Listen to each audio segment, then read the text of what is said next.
मुझे अति खुशी हो रही है। तो मैं अभी आप सभी को आज की ज्ञान मुरली का सार सुनाती हूँ। तो आज की तारीख है 27/6/20 और आज की ज्ञान मुरली का शीर्षक, हम सभी बच्चे अच्छी तरह से ये बात जानते हैं कि आत्मा जब परम धाम से नीचे आती है और ये शरीर रूपी वस्त्र को धारण करती है, तो वहाँ से लेकर के मुझ आत्मा की जीवन की शुरुआत होती है। और ये जीवन मेरा प्रथम जन्म से लेकर के 84 जन्मों तक चलता है। और उसी बीच में हम कई बार वस्त्र बदलते हैं और वस्त्र पहनते हैं, अर्थात कई बार हम देह का त्याग करते और फिर से नई देह को धारण करते। अब जब जब हम देह को त्याग करते हैं और नई देह को धारण करते हैं, तो नई देह को धारण करना और फिर उस देह का त्याग करना, तो उन दोनों के बीच का जो समय होता है, जिसे हम अल्पकालीन जीवन कहते हैं, तो हमारे कई मित्र संबंधी बनते हैं। प्रथम तो जो हमें जन्म देते वो माता पिता, फिर उनसे कनेक्टेड जितने भी होते हैं, मामा चाचा मौसी सास ससुर ननंद आदि आदि आदि, तो हमारे कई संबंध बनते हैं। और उन संबंधों के साथ साथ हमारे कर्मों का संबंध भी जुटता है। और कर्मों का संबंध जुटने के कारण हम कई बार अच्छे कर्म करते हैं, कई बार हमारे से ऐसे कर्म भी हो जाते हैं जिसका हमें हिसाब बाद में चुकाने का रह जाता है। तो इसीलिए हमारे कर्म संबंधों का भी हिसाब किताब आगे आगे बढ़ता जाता है। और इस प्रकार हमारे कई कर्म बंधनों के संबंधों के हिसाब किताब, जिसको आज हम कहते हैं और बाबा ने भी हम बच्चों को समझाया कि 63 जन्मों से लेकर के तुम बच्चों के ऊपर अपने कर्मों का हिसाब किताब है, पाप कर्मों का भी हिसाब किताब है। तो इन सभी कर्मों के हिसाब किताब को चुकतू करना है। और चुकतू करने के लिए बाबा ने एक ही सहज युक्ति बताई है, और वह युक्ति है कि हम अशरीरी होकर, विदेही होकर और अपने विदेही अशरीरी निराकार पिता परमात्मा सदा कल्याणकारी शिव बाबा को याद करें। याद भी कैसे करें? निरंतर करें, दिल से करें। और जब भी याद करें तो उस निराकार बाप को ही केवल याद करें। किसी भी मित्र संबंधी की हमें याद नहीं आनी चाहिए। तो आइए सुनते हैं मीठे मीठे बाप दादा आज की मुरली के द्वारा परम शिक्षक के रूप में प्रजापिता ब्रह्मा बाबा के मुख से हम बच्चों को क्या मधुर मधुर शिक्षाएं दे रहे हैं। तो बाप दादा बोले, मीठे बच्चे, अब तुम नए संबंध में जा रहे हो। अब ये मीठे बच्चे किसने कहा? बाप दादा ने, दोनों ने कहा। क्योंकि हम बच्चों को मीठा बनाते हैं और बाप दादा भी हमारे बहुत बहुत मीठे हैं। तो बाबा कहते तुम नए संबंध में जा रहे हो। तो नए संबंध कौन से? तो हमारे तो सारे जो भी पुराने देह के दैहिक लौकिक संबंध हैं, उन सभी को समेट करके और अब हम एक अपने बाबा से नाता जोड़ते हैं। और उस एक बाप से ही हमारे सारे संबंध जुटे हुए हैं। इसीलिए जो बाबा ने हमें ब्रह्मा बाबा के द्वारा जन्म दिया, तो ब्रह्मा हमारी अलौकिक माँ। तो अब हमारा संबंध प्रजापिता ब्रह्मा बाबा और शिव बाबा, इन दोनों के संबंध में जो हमारा ईश्वरीय कुल है या फिर ये कल्याणकारी पुरुषोत्तम संगम युग का ब्राह्मण कुल है, तो हमारा इस ईश्वरीय कुल से नए हमारे संबंध हैं। अगर हम अपने को आत्मा समझते हैं तो भाई भाई का संबंध, और फिर आत्मा से कनेक्टेड यह जो हमारा संगम युग का ब्राह्मण जन्म है, तो अगर हम ब्राह्मण जन्म की स्मृति में रहते हैं तो हम सभी आपस में भाई बहन हैं। बस इसके अलावा हमारा किसी से भी कोई संबंध नहीं। जो भी संबंध हैं वो सभी हमारे एक बाप दादा से हैं। तो बाप दादा ने कहा कि मीठे बच्चे, अब तुम नए संबंध में जा रहे हो, इसीलिए यहाँ के कर्म बंधनी संबंधों को भूल कर्मातीत बनने का पुरुषार्थ करो। इसीलिए हमें कैसा बनना है? कर्मों से भी पार निकल जाएं। जब हम कर्मातीत, यानी कलयुग में कर्म विकर्म, सतयुग में कर्म अकर्म, और सतयुग में श्रेष्ठ कर्म, और फिर बाबा हम बच्चों को विदेही बाबा की याद में रहकर कर्म अकर्म कैसे हो उसका अभ्यास कराते हैं। तो बाबा कहते हैं कर्मातीत बनने का पुरुषार्थ करो। प्रश्न है आज का कि बाप किन बच्चों को वाह वाह कहते हैं? किनकी वाह वाह करते हैं बाबा? सबसे अधिक प्यार किनों को देते हैं?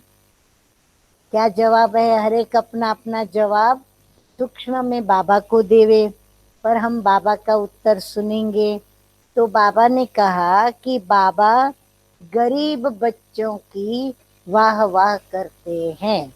वाह गरीबी वाह। वैसे तो भारत देश भी गरीब, तो उसको शाहूकार बनाने बाबा आए हैं। तो ये भी हमारी वाह वाह है कि इतने सारे विश्व के अंदर देश होने के बावजूद भी बाबा ने भारत देश को ही पसंद किया, भारत देश में अवतरित हुए। तो वाह भारतवासी और वाह भारत। तो भारत की गरीबी को भी वाह वाह की बाबा ने अवतरित होकर के। फिर उस देश में भी जो गरीब बच्चे हैं और उसमें भी जो बाबा के घर में, यानी इस यज्ञ में आकर के पढ़ाई करने वाले जो बाबा के गरीब बच्चे हैं, बाबा उन गरीब बच्चों की गरीबी को वाह वाह कहते हैं। क्यों कहते हैं? कारण होगा ना। कारण है कि आराम से 2 रोटी खाना है, लालच नहीं रखनी है। गरीब बच्चे बाप को बहुत प्यार से याद करते हैं। बाबा अनपढ़ बच्चों को देख खुश होते हैं, क्योंकि उन्हें पढ़ा हुआ भूलने की मेहनत नहीं करनी पड़ती है। दोनों का बाबा ने रीजन बता दिया। उनको रोटी की चिंता नहीं, और जो अनपढ़ हैं उनको किसी भी पढ़े हुए शास्त्र आदि को भूलने की आवश्यकता नहीं। धारणा के लिए मुख्य सार के 2 धारणा बिंदु। नंबर 1 है, इस पुरानी दुनिया की पुरानी चीजों को देखते हुए भी नहीं देखनी है। नर से नारायण बनने के लिए कहनी और करनी, कथनी और करनी एक समान बनानी है। नंबर 2 है, अविनाशी ज्ञान रत्नों का कदर करना है। ये बहुत बड़ी कमाई है, इसमें उबासी या झुटका नहीं आना चाहिए। सभी ने नोट किया होगा। फिर आगे बाबा कहते हैं, नाम रूप की ग्रहाचारी से बचने के लिए याद में रहने का पुरुषार्थ करना है। वरदान है सतगुरु बाबा का। साथी और साक्षीपन के अनुभव के द्वारा सदा सफलता मूर्त भव। बाबा साथी है और हमें इस बेहद के ड्रामा को साक्षी होकर के देखना है। तो इस अनुभव से हम सफलता को प्राप्त करेंगे। आगे मीठे मीठे बाप दादा कहते हैं कि जो बच्चे सदा बाप के साथ रहते हैं वह साक्षी स्वतः ही बन जाते हैं, क्योंकि बाप स्वयं साक्षी होकर पाठ बजाते हैं तो उनके साथ रहने वाले भी साक्षी होकर पाठ बजाएंगे। और जिनका साथी स्वयं सर्वशक्तिमान बाप है वे सफलता मूर्त भी स्वतः ही बन जाते हैं, क्योंकि सत्य के संग के रंग में वो बच्चे रंग जाते हैं। भक्ति मार्ग में तो पुकारते हैं थोड़े समय के लिए, थोड़े समय के साथ का अनुभव करा दो, झलक दिखा दो, लेकिन आप सर्व संबंधों के साथी हो गए तो इस खुशी और नशे में रहो कि पाना था तो पा लिया। और बात भी राइट है, हमें कल्पना भी नहीं थी कि हमें बाप मिलेंगे। हमें भक्ति मार्ग में जिसकी इतनी भक्ति की वो स्वयं भगवान मिलेंगे, हमें पढ़ाएंगे, हमें अपना वारिस बनाएंगे और हमें अनेक जन्मों के लिए प्रॉपर्टी भी देंगे। तो इसीलिए बाबा को पा करके हमने सब कुछ पा लिया। स्लोगन है आज का, व्यर्थ संकल्पों की निशानी है। सभी नोट करेंगे, व्यर्थ संकल्पों की निशानी है मन उदास और खुशी गायब।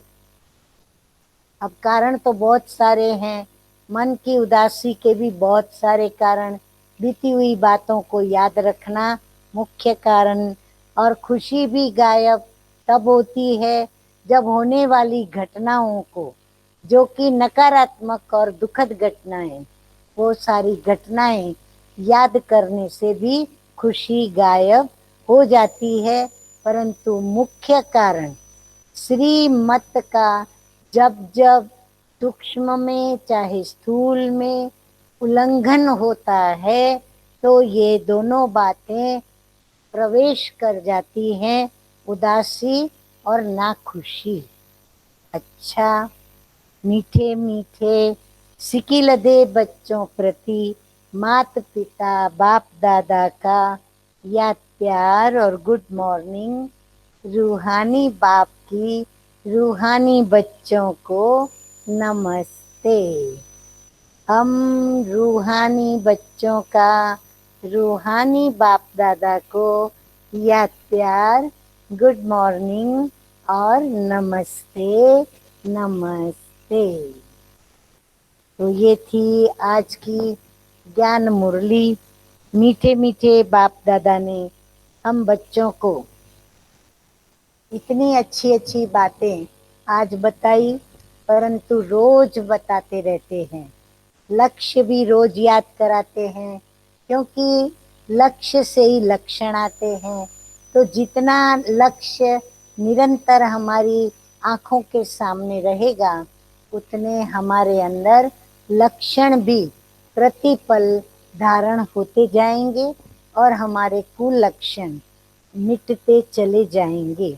और फिर बाबा ने कहा कि कथनी और करनी एक होनी चाहिए, जो हमने प्रैक्टिकल में साकार बाबा के जीवन में देखा। क्योंकि बाबा का यही मुख्य धारणा का रूप रहता था। बाबा जो भी कर्म हमें सिखलाना चाहते थे उसकी कथनी नहीं करते थे बाबा, लेकिन प्रैक्टिकल में बाबा करके दिखाते थे। और मुझे याद है जब हमने 7 दिन का कोर्स करना सीखा, बाबा ने हमको सेवा करना सिखाया, तो बाबा ने हमको ये एक बात नोट कराई। बाबा ने कहा सदा याद रखना कि कभी भी किसी को ज्ञान सामने से देने की बहुत जल्दबाजी नहीं करनी की। एक तो पात्र देख के दान देना होता है, परंतु क्यों जल्दबाजी नहीं करने की? क्योंकि मित्र संबंधी जो होते हैं ना, वो हमारे ज्ञान को हम सामने से सुनाएंगे तो कोई तो सुन लेगा, लेकिन मेजॉरिटी हमने देखा है कि उनके वो स्वीकार नहीं कर पाते हैं। क्यों स्वीकार नहीं कर पाते? क्योंकि जो भी सुनाने वाले हम बाबा के बच्चे हैं। जब हमारी जीवन अज्ञान की होती है तो हमारे कई गुण अवगुण, विशेष करके अवगुण, उनको नोटेड होते हैं, तो इसीलिए उनके वो ध्यान पर होते हैं। और यदि हमारे मुख से उस ही बात की धारणा की बात निकली तो उनके मन में आता है कि इनके पास तो ये धारणा है नहीं, इनमें तो ये अवगुण है, और हमको सुनाते हैं। इसीलिए बाबा कहते हैं कि पहले आप स्वयं धारण करो और धारण करने के बाद आप उनको ज्ञान सुनाओ, तो उसका एक प्रभाव पड़ता है, नहीं तो उसका प्रभाव नहीं पड़ता है। तो ये भी एक बाबा ने हमें प्रैक्टिकल कर्म करके फिर कैसे हम दूसरों को ज्ञान दें, कर्म करके कैसे हम दूसरों को सिखाएं, ये बाबा ने प्रैक्टिकल बताया। मैं बाबा का और एक प्रैक्टिकल मिसाल भी आपको बताती हूँ। एक बार ऐसा हुआ था कि मधुबन में पानी की तो खींचातानी आज भी कभी कभी बहुत होती है, परंतु तभी तो बहुत ही होती थी जब मैं पहली बार मधुबन में गई थी। तो अचानक भोली दादी, जो कि भंडारी थी यज्ञ की, वर्तमान वो नहीं है, एडवांस पार्टी में सेवा अर्थ पहुंच चुकी है। तो भोली दादी सुबह सुबह बाबा की मुरली चलने से पहले बाबा के पास आई। ड्रामा अनुसार मैं भी बाबा को गुड मॉर्निंग करने जाती थी, तो मैं वहां पर हाजिर थी। तो वो आकर के खड़ी हो गई। बाबा ने कहा बच्ची क्या बात है? तो कहा कि बाबा आज घर में पानी बिल्कुल नहीं है। तो बेचारी संकोच कर रही थी। तो बाबा ने कहा अच्छा। बोला बाबा पीने का पानी भी अब थोड़ा सा ही बचा है। बाबा ने कहा कोई बात नहीं, बाबा तुम्हारा सारा पानी देखो कैसे चुटकी में भरवा देगा। और बाबा ने क्या किया? बाबा ने एक बर्तन वहां से अपने कमरे से उठाया और बाबा बर्तन लेकर के चल पड़े। अब बाबा चलने लगे तो जिन्हों जिन्हों ने देखा बाबा को बर्तन लेके जाते हुए, हर एक ने एक एक बर्तन कहीं कहीं से भी, खास करके किचन से जा कर के सभी लेके आए, छोटा बड़ा जो बर्तन हाथ में आया बाबा के पीछे पीछे चलने लगे।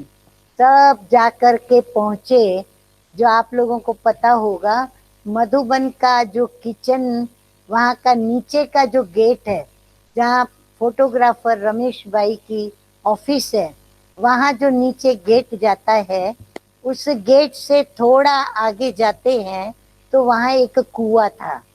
तो बाबा वहां पर गए, वहां जा करके वो पानी भरा और बाबा वो भरा हुआ पानी लेकर चलने लगे। पीछे बच्चों की लाइन लगी हुई थी, सभी ने अपने अपने बर्तन भरे और मधुबन के अंदर चुटकी में पानी का स्टॉक जमा करवा दिया। ये था बाबा का प्रैक्टिकल में करना। इसी प्रकार मैंने देखा है कि बाबा मम्मा दोनों ही अनाज भी साफ करने खुद बैठते थे, क्योंकि बच्चों को ये भी सिखाना होता है कि यज्ञ में कर्मणा सेवा भी कितनी आवश्यक है। तो वो भी बाबा, एक बाजू बाबा बच्चों को लेके लाइन में बैठते थे, एक बाजू मम्मा सभी को लेकर लाइन में बैठती थी और जैसे कि एक कंपटीशन लगती थी कि दोनों ग्रुप से कौन जल्दी अनाज को साफ करता है। इस प्रकार अनाज साफ करवाते थे। फिर एक बार ऐसा भी हुआ कि मधुबन में, वैसे तो मधुबन तभी बहुत छोटा था, 15-20 आ गए तो मधुबन फुल कहा जाता था। और अभी तो देखो हजारों की संख्या आ जाती है, तब भी मधुबन अपनी जगह बढ़ाता जाता है, बढ़ाता जाता है। तो संख्या कुछ 20-25 के ऊपर आ गई। तो बाबा ने कहा कि चलो अभी टेंट खोलेंगे और टेंट में बच्चों को बिठाएंगे। तो टेंट में बच्चों को रखने के लिए टेंट खोले गए। तो टेंट में उनकी रस्सियां जो होती है मोटी मोटी, उनको खींचना पड़ता है। तो बाबा भी हम बच्चों के साथ साथ टेंट की रस्सियां खींचने के लिए चले। और बाबा ने रस्सी पकड़कर और शिव बाबा को याद करते हुए टेंट की रस्सी खींची और बच्चों को कहा, खींचो, बाबा को याद करो, खींचो और जोर से खींचो, जोर से बाबा को याद करो। ऐसे बाबा की याद दिलाते गए और टेंट की रस्सियां हम सभी बच्चे खींचते चले गए। अब ये तो हुई सेवा की बात, परंतु सेवा के साथ साथ बाबा प्यार भी बेहद का उतना ही देते थे। अब उस टेंट के अंदर खटियाएं डाली गई, बच्चों को उसमें रखा गया।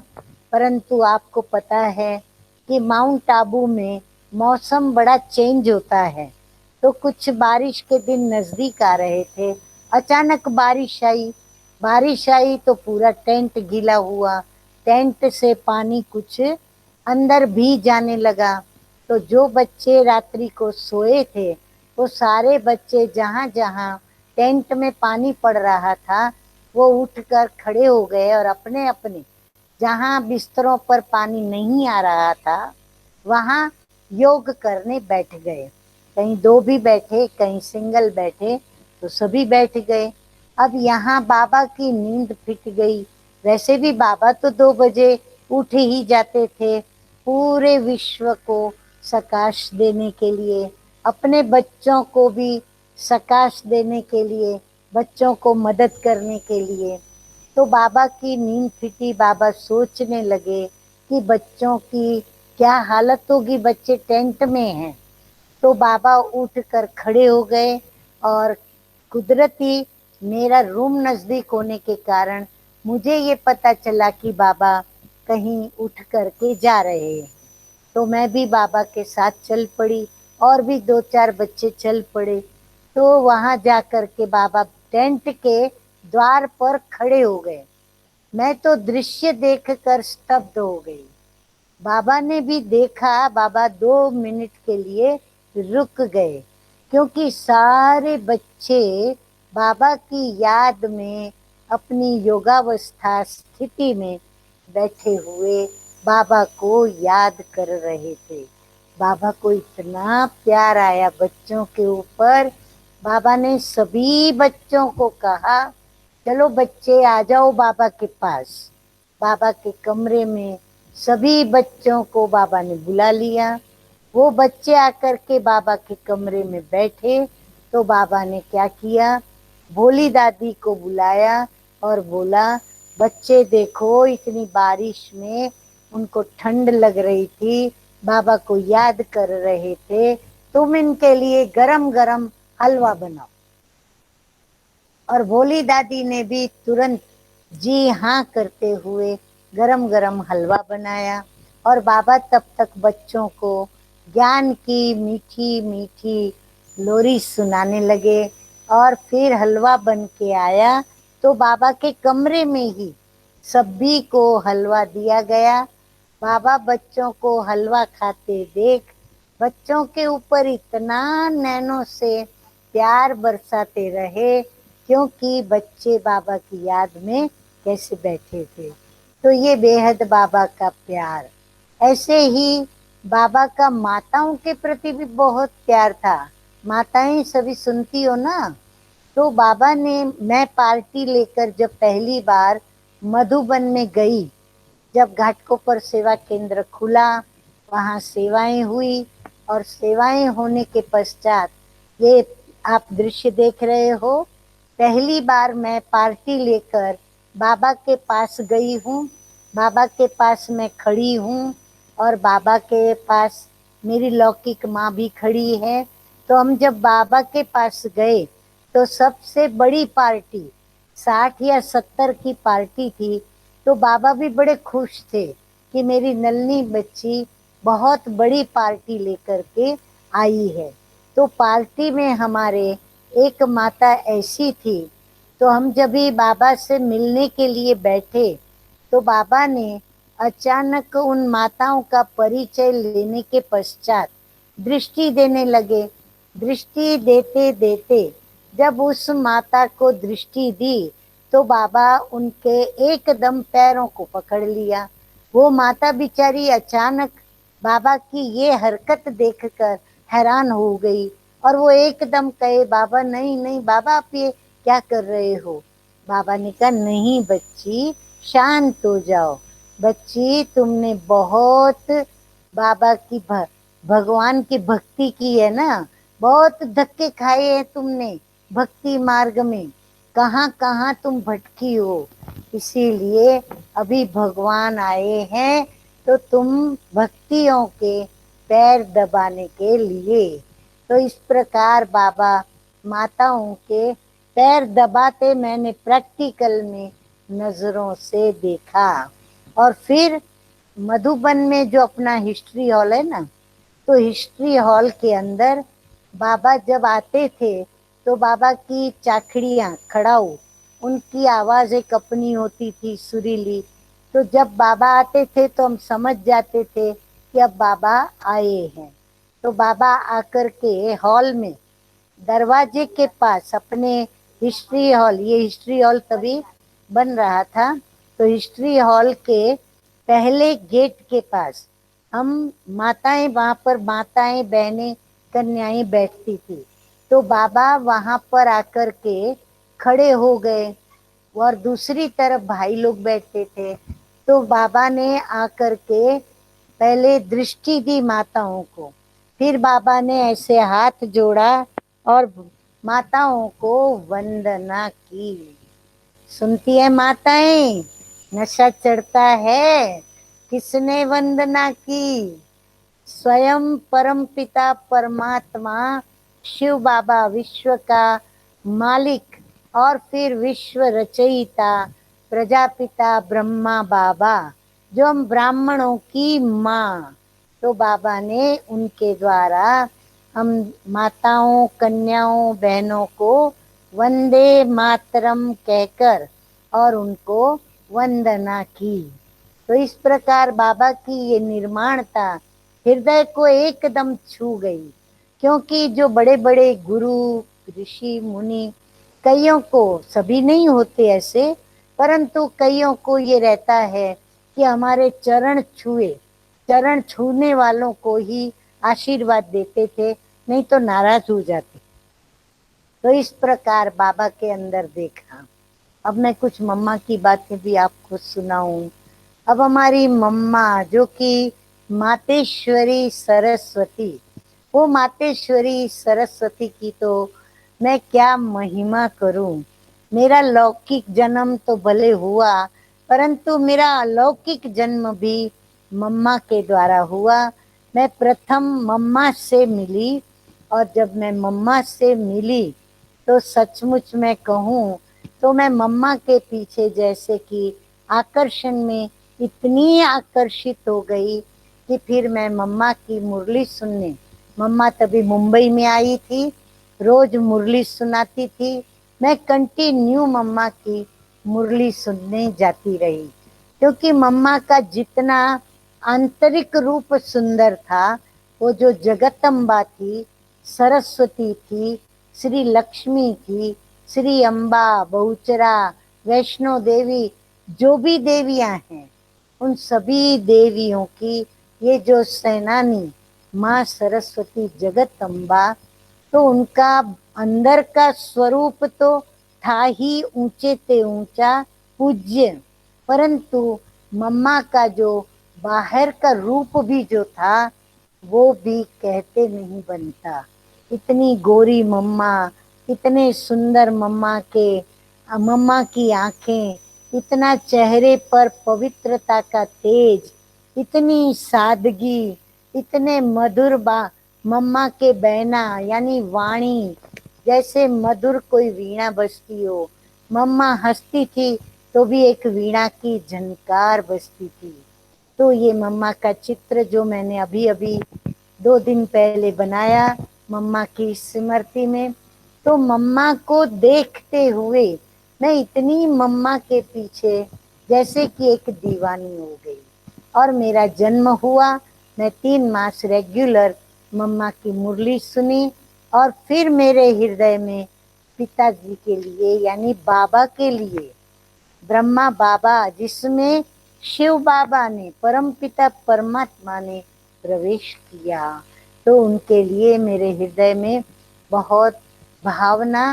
वैसे भी भावना मेरी इस प्रकार की थी कि मैंने अपने दादा नाना नहीं देखे थे, तो मुझे दादा नाना को देखने की बहुत ही प्यास थी।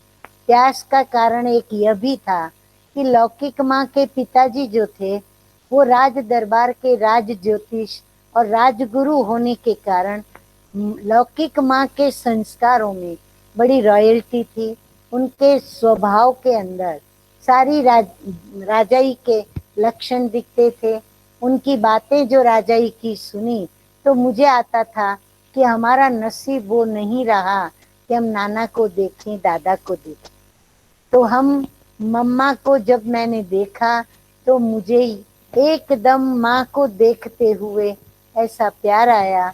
उससे भी बढ़कर जब मैंने बाबा को देखा तो मैं एकदम बाबा के पीछे जैसे कि आशुक माशुक होते हैं, मैं फिदा हो गई।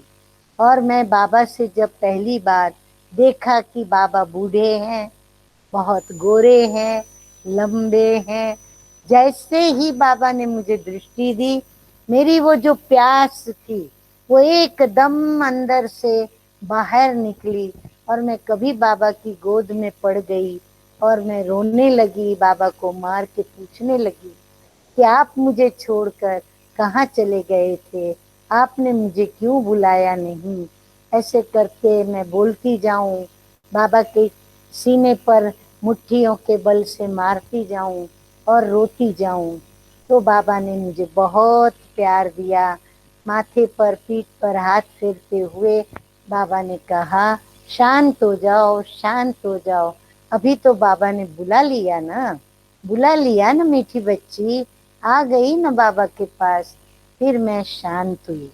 बस फिर तो क्या कहना, बाबा के बाबा का जो कमरा है मधुबन में, उस कमरे के बाजू में ही मेरे को कमरा मिला। एक सोफा रहता है बाबा के कमरे में, आप जानते हो। तभी मैं पहली बार मधुबन गई थी, मेरी उम्र 14 साल की थी। तो मैं, ये फोटो है पहली बार हम जब मधुबन गए हैं, पूरा परिवार भी है, पीछे 2 लौकिक भाई हैं और मम्मा हैं, उनके बाजू में मेरी लौकिक माँ विजया बहन, और इस बाजू छोटी बहन इंदिरा बहन, और मैं हूँ, हमारी लौकिक टीचर, अलौकिक टीचर, और एक कैलाश माता।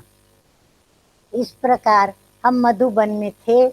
तो वहाँ पर भी बाबा को मैंने जब देखा, तो मैं बाबा को देखने के बाद बाबा के कमरे के पास मुझे जो कमरा मिला, जहाँ बाबा की गद्दी बिछी हुई रहती है, एक सोफा है और सिंगल सोफा, और उसके बीच में एक दरवाजा है। तो वो दरवाजे के ऊपर अभी तो पर्दा लगा हुआ रहता है। तो वहाँ जो कमरा था वो कमरा मुझे मिला था। तो मैं घड़ी घड़ी पर्दा ऊंचा कर करके बाबा को देखती थी और बहुत खुश होती रहती थी। और बाबा ने भी मुझे परमिशन दी थी, बच्ची जब भी तुझे अंदर आना है तू आ सकती है, बाबा को मिल सकती हो, क्योंकि मैं छोटी आयु की थी। तो इस प्रकार बाबा से मेरी पालना बहुत हुई, क्योंकि मैं छोटी आयु की और बाबा को दादा नाना के रूप में देखा। तो ये सारी बातें मैं बाबा को बताने लगी एक छोटे बच्चे की तरह। हर बात मुझे बाबा को बतानी होती थी। बाबा को हर बात सत्यता से सुना देती थी, चाहे मेरे जीवन में होने वाली घटनाएं, चाहे मुझे आने वाले विचार, नकारात्मक हो या सकारात्मक। तो बाबा ने देखा ये बच्ची के अंदर जो बातें हैं वो बच्ची बाहर भी वैसे ही सुनाती है। तो बाबा मुझे कहते थे सचली कौड़ी। ठीक उसी प्रकार मैं जब भी बाबा के पास जाती थी, मैं एक फैशनेबल कन्या होने के कारण मैं बहुत अच्छे अच्छे कपड़े पहनती थी और सदैव बन के ठन के रहती थी। और सदैव जब भी बाबा के पास जाती थी, बहुत ही सज धज के, माना एक तैयार होकर के फैशनेबल रूप से ही हाजिर होती थी। तो बाबा मुझे कहते थे, आओ जेंटलमैन, क्या करने आई हो, क्या कहने आई हो, आओ। तो मैं बाबा के पास जाती थी। तो इस प्रकार, और फिर हमारी लौकिक फैमिली को भी बाबा ने हैप्पी फैमिली नाम दिया। अब हैप्पी फैमिली क्यों कहा? क्योंकि मैं बाबा के पास फैमिली की भी बहुत अच्छी अच्छी बातें सुनाती थी। बाबा को मैं सामने से पूछती थी, बाबा मैं गीत गाऊं, मुझे गीत आते हैं? बाबा कहते थे गाओ, मैं कहती थी नहीं, मुझे भजन नहीं आते हैं, मुझे फिल्म के गीत आते हैं। बाबा कहते थे कोई हर्जा नहीं, पिक्चर के गीत गाओ, क्योंकि तभी तो फिल्म के गीत ही बजते थे। फिर उसके बाद बाबा को मैं कहती थी बाबा मुझे डांस भी आती है। तो बाबा कहते थे भले डांस भी दिखाओ बाबा को। फिर डांस भी दिखाते थे। फिर हमारी लौकिक फैमिली और एक दो और भाई बहनों को लेकर बाबा ने हमको कहा गुजराती गरबा करो। फिर हम लोगों ने बाबा को गुजराती गरबा दिखाया, रास, डोंका रास बाबा ने कहा, फिर डोंका रास भी दिखाया। इस प्रकार बहुत हमारा जो बचपन है वो वंडरफुल रीति से व्यतीत हुआ। इस बचपन को आज भी मैं याद करती हूँ, मेरे रोंगटे खड़े हो जाते हैं, मेरी आंखें गीली हो जाती हैं। और बाबा की याद में तो मैं जब भी बैठूं, जब तक मोती की माला बाबा को नहीं चढ़ी, मेरा योग सार्थक नहीं होता। इतनी मैंने बाबा से पालना ली, उतनी ही मैंने मम्मा से भी पालना ली। क्योंकि दोनों के प्यार में वो निर्भेद प्यार, निष्पक्ष प्यार, न देखते थे ज्ञानी अज्ञानी, न गरीब साहूकार। बाबा और मम्मा दोनों के प्यार में बेहद का प्यार था, रूहानी प्यार था, नैनों से निहाल करने वाला प्यार था। और कभी भी बाबा मम्मा के पास जाते थे तो खाली हाथ हमें कभी भी नहीं भेजते थे। हमेशा, आज भी आप देखते हो कि मधुबन में आज भी हमें सौगात मिलती है और हम सभी सौगात लेकर के ही वापस लौटते हैं। तो बाबा हर बच्चे को सौगात देते थे। इस प्रकार मम्मा बाबा के पास बहुत हमने ज्ञान की भी पालना ली। जब भी जाओ बाबा मम्मा से हमें ज्ञानामृत के 2 वचन सुनने को मिलते थे। कभी मुझे याद नहीं आता कि बाबा के या मम्मा के चेहरे पर उदासी हो, नाराजगी हो, गुस्सा हो या गुस्से की रेखा हो, कभी नहीं देखा।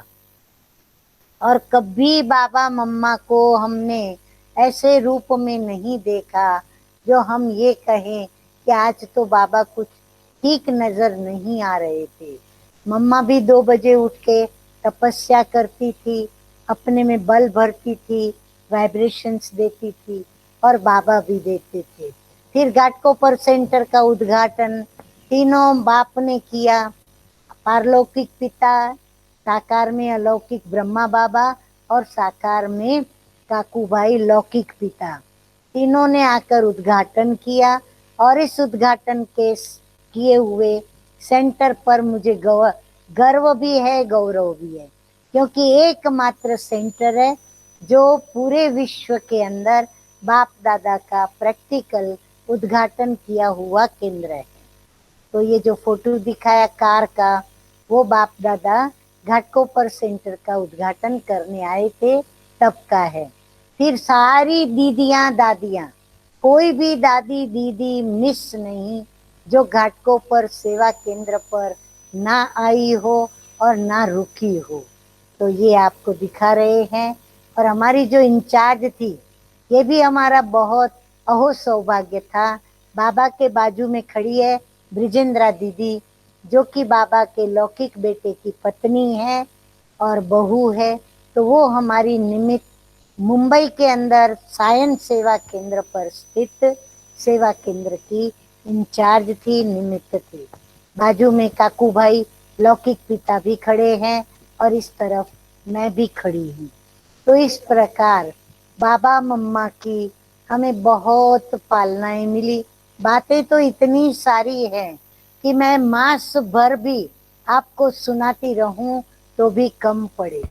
तो इसीलिए अभी मेरे ख्याल से मेरा भी समय पूरा हो रहा है, आप भी समय समाप्ति के समीप पहुंच रहे हो।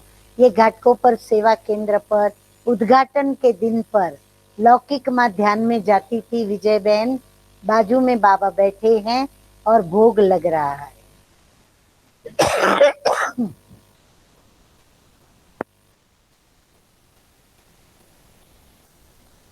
फिर बाबा ने hear no evil, see no evil, talk no evil का चित्र निकाल कर मुझे सर्वव्यापी बना दिया, मेरी पहचान बना दी, मेरा परिचय इन ब्राह्मण कुलभूषणों के बीच में परमानेंट स्थायी कर दिया।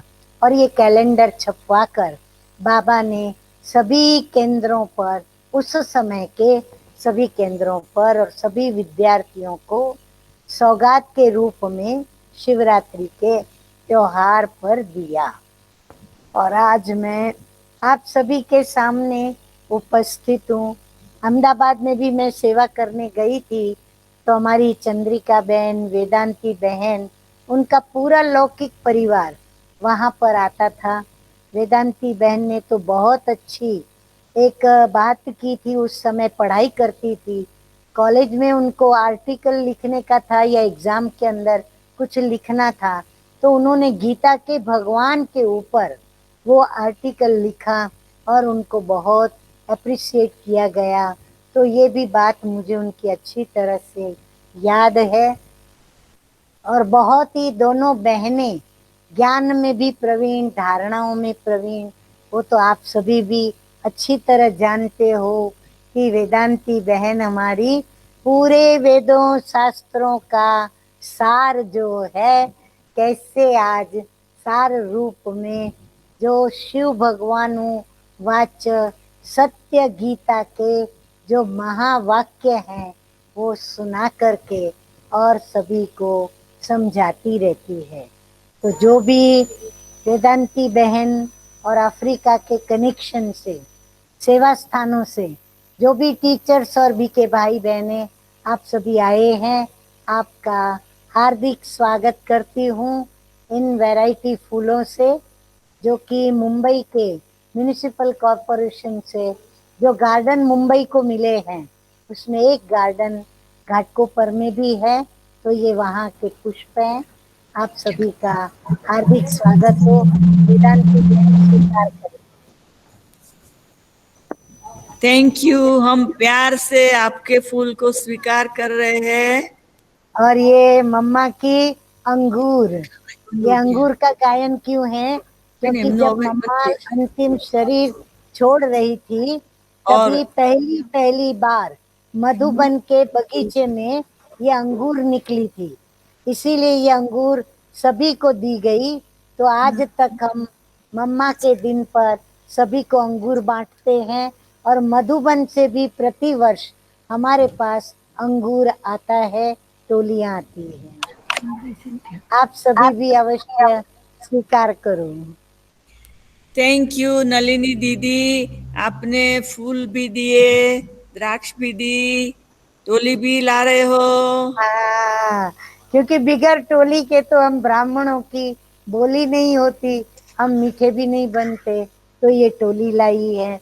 और फिर हम जो अभी लॉकडाउन में कहाँ पर नहीं भी होगा, हम तपस्या कर रहे हैं, बाबा ने कर्म करने सिखलाए, श्रीमत पर जो श्रेष्ठ कर्म करते हैं उनके ये श्रेष्ठ विविध प्रकार के फल हमें प्राप्त होते हैं, यानी हमें उस पुरुषार्थ की प्रालब्ध मिलती है। तो ये फल भी आप स्वीकार करें। Thank you. अच्छा, थैंक यू वेदांती नलिनी बहन, जी। वेदांती बहन आपको तो मैं समय प्रति समय कभी कभी पीस ऑफ माइंड में भी देखती हूँ, यूट्यूब पर भी देखती हूँ, याद भी करती हूँ। खास करके जब चंद्रिका बहन और मैं आपस में मिलते हैं तो आपकी चर्चा जरूर होती है और आपको भी बहुत याद करती हूँ। आपकी प्रगति देखकर इतनी अंदर प्रसन्न हूँ कि मैं क्या बताऊं। तो नलिनी दीदी, आपने जी तो आज कमाल कर दी, और मैं आपको सच बताऊं कि मेरी तो आंखों में पानी आ गए। बाबा मम्मा की बातों को सुनकर रोना आ गया, प्यार का जी। रोना, कि हमारे बाबा कितने मीठे प्यारे थे। और आपने बहुत अच्छी अच्छी बातें सुनाई, जो ये सब हमने सुनी हुई मैंने भी नहीं थी, तो हमारे अफ्रीका परिवार को तो नेचुरल ये बातें मालूम नहीं। हमको सचमुच आज समय बहुत कम पड़ा, दोबारा भी हम जरूर आपके लिए क्लास रखेंगे। बाकी आपने प्यार से हम लोगों को फूल दिया, अंगूर दिया, टोली दिया, फ्रूट दिया। तो क्या है कि अभी हम लोग 16 मार्च से तपस्या कर रहे हैं यहाँ पर कंटिन्यूस। तो हमारी 1 जुलाई को 108वां दिन में पूरी होने वाली। तो अरे आपकी वाह। हाँ, 108 दिन 1 जुलाई पूरे होते, तो हम उस दिन है ने तो आपका टोली, फ्रूट, फ्लावर वो सब याद करेंगे और सबको वो बताएंगे, याद करेंगे। और हमको 108 दिन करते करते, देखो मैं आपको एंजल दिखा रही हूँ, तो हम लोग ये वाह, एंजल, तो आप हमारा ये एंजल स्वीकार करें। 108 दिन जरूर। तपस्या से हम सभी जैसे एंजल बन गए हैं, क्योंकि अरे हमें वाह। हमें मालूम नहीं था कि हम 16 मार्च को शुरू करते हैं तो इतना चलेगा। तो अभी हम लोगों का तो 108वां दिन जुलाई 1 को हो रहा है। और वैसे हमारे पास एक फ्रूट होता है, वो मतलब भारत में नहीं होता, हम मधुबन भी ये लेके जाते हैं। इसको बोलते एवोकाडो, और बहुत अच्छा हाँ, बड़ा जैसा होता है, आपने देखा होगा। ये मिलता है बॉम्बे में, मुंबई में मिलता है तो और हम हमने भी खाया है उसको। अच्छा, तो हम ये हाँ शिवलिंग, शिवलिंग जैसा रूप भी है उसका। जी जी तो जी। हम लोग ये 108 दिन की तपस्या करते करते शिवलिंग बन गए अभी तो। अच्छा, वो तो पूजा होती ही है, हाँ शालिग्रामों की भी शिव बाबा के साथ पूजा होती है, तो तो पूजने अभी योग्य बन गए। जी, तो आपने इतनी अच्छी अच्छी बाबा मम्मा की बात सुनाई जो हम लोगों ने नहीं सुनी थी ने। तो अभी हमारा ये एंड ऑफ तपस्या का, जैसे जून मंथ का एंड का, ये जैसे सोने में सुगंध मिल गई, और हमारा पेट भरा नहीं है। दूसरा कि आपने जब हलवा की बात सुनाई तो मेरे को बहुत रोना आ गया, सचमुच में रोया। तो अभी 1 जुलाई को जब हम क्लोजिंग करेंगे 108वें दिन का, तो उस दिन हम हलवा का भोग बना के सबको अरे वाह खिलाएंगे। वाह वाह, ऐसा नक्की कर लिया है अभी से कि हम बहुत बुधवार अच्छा। को हलवा बना के सब बाबा के बच्चों को खिलाएंगे। आपने हमको टोली का भी इशारा दे दिया बुधवार को कि हम 108 दिन में, क्योंकि 108वां दिन होता है बुधवार को, हमको जयंती बहन क्लास करा रही है ओके मधुबन से।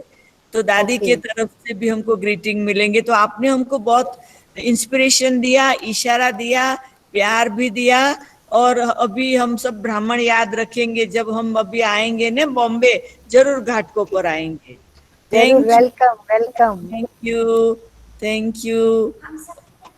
अभी सब हमारी बहनें कहती है कि दीदी को बहुत बहुत हमारी याद और प्यार दो, कि हम सब बैठे हैं और बहुत खुश हो रहे हैं। मैं भी खुश हो रही हूँ सभी टीचर्स को सूक्ष्म में देख करके। अभी समय कम पड़ा, समय की मर्यादा थी, इसीलिए बहुत शॉर्ट में, क्योंकि इतने अंदर में उमंग आ रहे थे। जी, वेदांती बहन सामने थी, इसीलिए बार बार अंदर आता था, ये भी मैं बताऊं, वो भी बताऊं, ये भी बताऊं, इसलिए बहुत शॉर्ट में जल्दी जल्दी। फिर भी अब मैंने कोशिश की मैं काफी बातें आप लोगों को बता दी। अभी हमारे अफ्रीका परिवार जो कनेक्टेड है उसको बोलती है आपका वीडियो ऑन करो, नलिनी दीदी को सबको देखना है। तो आपका वीडियो ऑन करो, नलिनी दीदी चाहती है देखने के लिए, तो वो जी वीडियो ऑन करो। और हमारी बहनें भी आजू बाजू आके खड़ी हो जाओ तो चेहरा दिखाई पड़े जितनों के। अच्छा, सभी वीडियो ऑन करो तो नलिनी दीदी सबको देखे, कितने सारे जितने भी कनेक्ट कर सको तो नलिनी दीदी देख सके। सभी अपना वीडियो ऑन करो। ओम शांति दीदी। ओम हाँ, शांति। सभी को मेरा ओम शांति। आजा आजा। हाँ, ऐसे। ओम शांति। हाँ, ओम शांति। ओम सभी। शांति। हाँ, ओम सभी। ओम शांति। हाँ, जी जी जी जी जी जी जी। हाँ, ओम शांति नलिनी ओम दीदी। शांति। है अच्छा, तो अभी हम 2 मिनट बाबा को याद करेंगे। थैंक यू दीदी। ओम शांति। ओम शांति। है।